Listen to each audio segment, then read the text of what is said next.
નમસ્કાર દર્શક મિત્રો, આપ જોઈ રહ્યા છો ગુજરાત 20 ન્યૂઝ। હવે જોઈએ અગત્યના સમાચાર। દીવના કિલ્લામાં પ્રવેશવા માટે હવે લેવી પડશે ટિકિટ।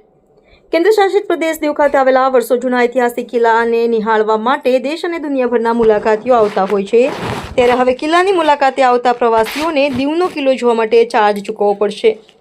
દીવ પ્રશાસન દ્વારા કિલ્લામાં પ્રવેશ માટે મેળવવા માટે ટિકિટની શરૂઆત કરી છે। જાણો ભારતીય વિદેશી નાગરિકોને કેટલા રૂપિયામાં મળશે દીવ કિલ્લાના પ્રવેશ માટેની ટિકિટ।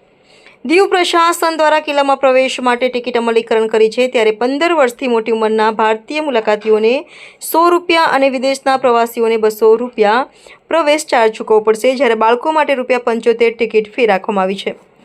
બીજી તરફ દીવના કિલ્લાની મુલાકાતે આવતા અનેક પ્રવાસીઓ કિલ્લાની સુવિધા અને ટિકિટની વ્યવસ્થાને લઈને અનેક સવાલો કરી રહ્યા છે।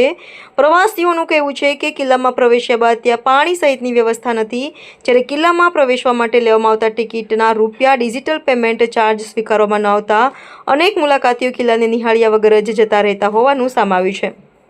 દીવના 400 વર્ષ જૂના કિલ્લા જોવા માટે દુનિયાભરના પ્રવાસીઓ આવે છે, ત્યારે દીવ પ્રશાસન દ્વારા કિલ્લાનું રિનોવેશન કરાવવામાં આવી રહ્યું છે।